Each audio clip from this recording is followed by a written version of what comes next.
जय जय रघुवीर समर्थ. मला खूप छान वाटतं इथे आल्यावर. मी तुम्हाला सगळ्यांना इथे स्वागत सगळ्यांचं. आपण सगळे इतर चित्रपटांसाठी आणि आधीच्या सगळ्या प्रोजेक्टसाठी भेटलोच आहोत, त्यामुळे आपली ओळख आहेच सगळ्यांचीच आहे. हा चित्रपट करताना खरंच एक काय म्हणता येईल, मनातले सगळे किंतु परंतु बाजूला ठेवून या चित्रपटाकडे एका सकारात्मक दृष्टिकोनाने बघायची संधी मिळाली. माझं पात्र सुमाच आहे, ती छोटी सुमा तशी मी मोठी सुमा. आणि आम्ही हे जे कुटुंब आहे समर्थचं, त्या कुटुंबाचा आम्ही कसा अविभाज्य भाग होतो आणि समर्थ विचारांनी आम्ही सुद्धा आमच्या समर्थला कशी साथ देतो याबद्दलची हा जो प्रवास आहे आमचा ह्या गोष्टीतला, त्याचा भाग व्हायला मला खरंच खूप छान वाटलं. मला जी संधी दिली त्याबद्दल अमोल भगत, योगेश कुलफगार आणि खरं तर माझे सगळे सहकलाकार, पडद्यामागचे कलाकार आणि तंत्रज्ञ सगळे, या सगळ्यांमुळे एक मनात शांतता, सेटवर किती धावपळ असते तुम्हाला सगळ्यांना माहिती आहे. आणि अशा वेळेला हे विचार, समर्थ विचार मनात आणून किंवा एक असा भाव मनात आणून शांतपणाचा, प्रेमाचा, तो तिथे सेटवर आणून त्यातनं अभिनय करणं हे खरंच चॅलेंजिंग होतं, पण आमच्या सगळ्या टीमने ते खूप छान शक्य केलं. अजून एक सरप्राईज असं आहे की पुष्कराज हा खरं तर आम्ही समवयीन आहोत, पण तरी सुद्धा आमच्या 2 पिढ्यांमधलं अंतर दाखवलंय. आणि ते करत असताना तो पार्ट पण खूप चॅलेंजिंग होता, जिथे मी पुष्कराजला काका म्हणते आणि समर्थचे ते वडील झालेत. आणि खरंच खूप चॅलेंजिंग होतं, कारण सीन्स खूप हेवी होते, म्हणजे खूप चॅलेंजिंग फॉर एव्हरीवन. ॲक्टर्स म्हणू नका तुम्ही, DOP म्हणू नका, सगळ्यांसाठीच. आणि ते घर आणि ती कोकणातली सगळा जी वाडी होती, बाळवाडी, ती खरंच अविस्मरणीय. म्हणजे परत तिथे शूटिंग करायचा चान्स मिळायला हवा. It was amazing. आणि सगळ्यांची सकारात्मक ऊर्जा समहाऊ तिथे बाहेर आली होती. आणि माझ्यासाठी तर शाळेत मनाचे श्लोक शिकले आहे मी, पण त्याचे अर्थ काही कधीच कोणी उलगडून सांगितले नाही. पण ह्या चित्रपटाच्या निमित्ताने मी मनाचे श्लोक आणि त्याचं विवेचन ह्याचं म्हणजे वाचन आणि काय ऑडिओबुक मी ऐकते आहे. आणि खरंच अवघड आहे, त्यातला एक जरी विचार आपण आपल्या आयुष्यात अंमलात आणू शकलो तरी मला वाटतंय की आपण काहीतरी अचीव करू माणूस म्हणून. थँक्यू. भूमिका करतोय का असं प्रत्येकाला वाटत असेल, पण आपल्या सगळ्यांचे गुरुस्थानी नक्कीच समर्थ रामदास स्वामी आहेत. आणि या चित्रपटात सुद्धा त्यांचे विचार आपल्यापर्यंत पोहोचणार आहेत. मी समर्थची भूमिका करतोय, तो माझ्या आई वडिलांचा समर्थ, त्यांची भूमिका करतोय. आणि या आई वडिलांचा खरंच मी समर्थ आहे का हे कुठेतरी मी शोधण्याचा प्रयत्न करतोय. कारण मला वाटतं आपण सगळेच लहान असताना पहिल्यांदा जेव्हा गणपती बाप्पा मोरया म्हणायला लागतो किंवा आरती म्हटल्यानंतर बाळ जय जय करायला लागतं, ते आई वडिलांना बघून. कारण त्याच्यासाठी त्याच्या गुरुस्थानी त्याचे आई वडील असतात, म्हणूनच आपण मातृदेवो भव, पितृदेवो भव हे म्हणतो.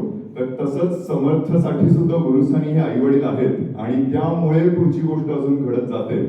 त्याचबरोबर ही नातेसंबंधांची गोष्ट आहे, ही वडिलांच्या आणि मुलाच्या नात्याची सुद्धा गोष्ट आहे आणि जी हळूहळू उलगडत जाते आणि ती मनापासून मला भावली. त्याचबरोबर खूप वेगळ्या पद्धतीने, खूप चांगल्या पद्धतीने समर्थ विचार हे आजच्या पिढीपर्यंत पोहोचवतोय. आपण खूप छोटे आहोत, समर्थांना पोहोचवण्यात की आपण कोणीच नाही आहोत. समर्थ ऑलरेडी आपल्या सगळ्यांपर्यंत, आपल्या आधीच्या पिढ्यांपर्यंत आणि पुढच्या पिढ्यांपर्यंत पण पोहोचणारच आहे.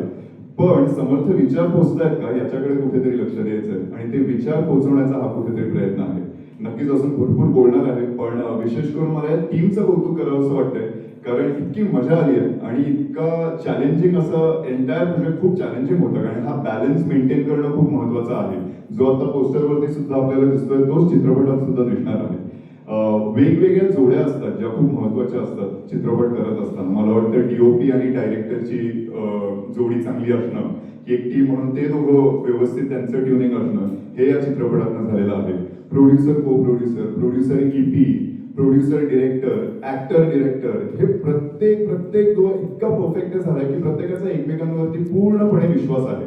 आणि जरी काही चॅलेंजिंग गोष्टी असतील, काही मतभेद पण झालेले आहेत अनेक वेळेला, पण ते सुद्धा सगळ्यांचा प्रोजेक्टसाठी हा प्रोजेक्ट कसा चांगला होईल, आपला जो मेन उद्देश आहे तो कसा पोहोचवता येईल प्रेक्षकांपर्यंत, यासाठीच प्रत्येक जण झटलेले आहेत. आणि म्हणूनच ते आज या सगळ्या एक एक गोष्टींमध्ये रिफ्लेक्ट होतोय, आपल्या गाण्यांमध्ये रिफ्लेक्ट होतोय. लवकरच ट्रेलर लॉन्च होणार आहे. ट्रेलरमध्ये तुम्हाला अजून पुढची गोष्ट थोडीफार कळणार आहे. कळून सुद्धा त्या पलीकडेही बऱ्याच गोष्टी आहेत.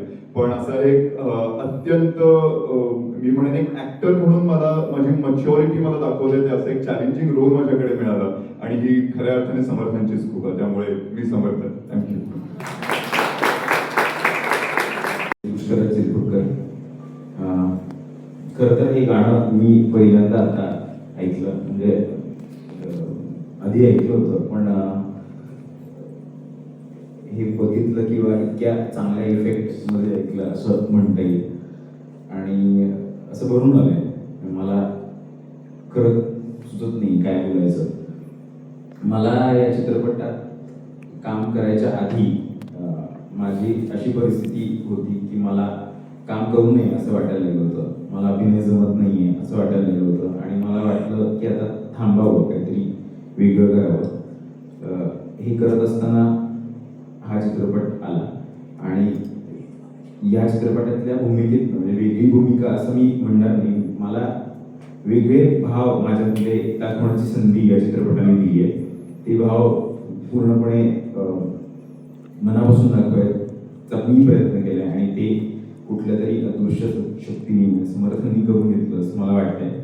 योगेश सर, अमोल ज्यांनी मला ॲक्च्युली विचारलं, रवींद्र सर, खूप आभारी आहे की मला ही संधी मिळाली. मला वाटतं की समर्थांच्या विचारांमध्ये षड्रिपू यांच्यावर मात करणं हे फार महत्त्वाचं आहे. मीपणा घालवणं फार महत्त्वाचं आहे. तर मला असं वाटतं की तो मीपणा बाजूला ठेवून या पुढचा प्रवास मला करता येईल, काहीतरी वेगळं मला देता येईल, माझ्याकडून घडेल अशी इच्छा आहे. धन्यवाद. पाकिस्तानी अतिरेकी दाखवली. असं करत करत सावित्री नावाची व्यक्तिरेखा मी या चित्रपटाची केली. ती माझ्या दृष्टिकोनातून मी पहिल्यांदाच अशा पद्धतीची व्यक्तिरेखा साकारलेली आहे आणि ती करताना एक वेगळाच आनंद मला मिळाला. तर मी गाणं ऐकलं आणि इतकं सुंदर गायलेलं आहे ते, आणि ते चित्रपटात अशा ठिकाणी येतं जे तुमच्या सगळ्यांसाठी पण एक सरप्राईज असणार आहे. तर फार वेगळा असा विचार या चित्रपटात मांडण्याचा प्रयत्न केला, पण नावावरनं खूप वेळा असं वाटू शकतं की हा चित्रपट हा फक्त प्रबोधन करायला आणि उपदेश देणारा आहे. तर असं अजिबातच नाही आहे. हा तुमचं मनोरंजनच करणारा चित्रपट आहे, पण मनोरंजनातनं नकळतपणे तुमचं तो समाजाचं प्रबोधन करणारा असा हा चित्रपट आहे. आणि जो आत्ताच्या काळाची खूपच गरज आहे. म्हणजे आता आपण बघतो की आपण सगळेच जण इतके बिझी झालेलो आहोत, कारण जेव्हा आपल्याला काही करायला नसतं तेव्हा आपल्यासमोर मोबाईल तरी असतो आणि इन्स्टा, फेसबुक या सगळ्या गोष्टी खरंच आपलं मन इतकं गुंतलेलं आहे सगळ्या गोष्टींमध्ये की आपल्याला नक्की मानसिक शांतता मिळाली का, हा प्रत्येकाने विचार करायची गोष्ट आहे. आणि हा चित्रपट बघितला तर तुम्हाला नक्की मानसिक शांतता मिळायला काय केलं पाहिजे, मनाच्या श्लोकांमध्ये केव्हा स्वामींनी काय सांगून ठेवलं. आता आपण अगदी सोपण थेरपिस्टकडे जातो मनाची शांतता मिळवायला, पण हे मनाचे श्लोक जर खरंच तुम्ही वाचलेत आणि त्याचा अर्थ समजून घेतला तर थेरपिस्टकडे जायची गरज पडणार नाही. तर अशा पद्धतीने नकळतपणे तुम्हाला मनोरंजन करत हा संदेश हा चित्रपट देतो आणि जो सगळ्या वयोगटातल्या माणसांना सामावून घेणारा किंवा त्यांना आवडेल असा हा चित्रपट बनवलेला आहे. आणि मी या चित्रपटाचा भाग झाले हे मला फार मोठी गोष्ट वाटते आणि त्याबद्दल अमोलजींचे, योगेशजींचे, रणवीरजींचे सगळ्यांचे आभार. धन्यवाद. जय श्रीराम. की सज्जनगडावरती जसे असाल तसं येणं, त्याप्रमाणे आमच्या वेणा स्वामी मिरजेवरून सज्जनगडावरती आले. समर्थांनाच माहिती होतं की आणि वेणा स्वामींनाच माहिती होतं की का आपल्याला बोलवलंय, बाकी कोणाला कळत नव्हतं. सगळ्यांनी वेणाला बघितल्यानंतर विचारलं, अगं वेणे अचानक हो म्हणे आज माहेरी जायला आले म्हणे.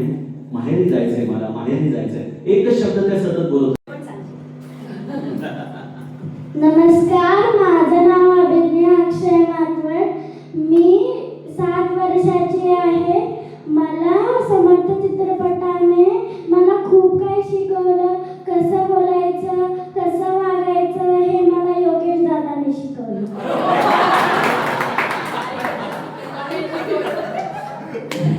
आणि मला 2 छान मित्र सुद्धा मिळाले, एक आयन आणि एक श्रीजय दादा. काम करून कसं वाटलं? कोकणातला शूटिंगचा अनुभव कसा होता? खूप छान वाटलं आणि हा माझा फर्स्ट एक्सपिरियन्स होता आणि मी पुढे जाऊन खूप सारे पिक्चर करणार.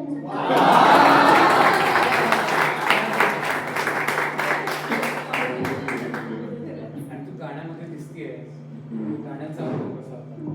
गाणी तू ऐकतेस का रोज घरी? हो, सकाळी रोज स्कूलला जाताना मुख्य नाम ऐकते. जोर दाटा. जय जय रघुवीर समर्थ. त्याच्यामध्ये छोट्या गोकूची भूमिका केली आहे आणि मोठ्या गोकूची हार्दिक जोशी म्हणजे राणादा यांनी केलेली आहे. आणि अजून काही नाही, फक्त एवढंच केलं. माझा पहिलाच एक्सपिरियन्स होता चांगला मूवीमध्ये असा एकदम, कारण की मी पहिली मूवी केली त्याच्यामध्ये एवढं खेळीमेळीचं वातावरण नव्हतं आणि एवढ्या जणांनी एकदम सगळं वातावरण एकदम मजा केलं आणि खूप मजा आली. आणि बाकीच्या ॲक्टरसोबत पण काम करायला खूप मजा आली. नंतर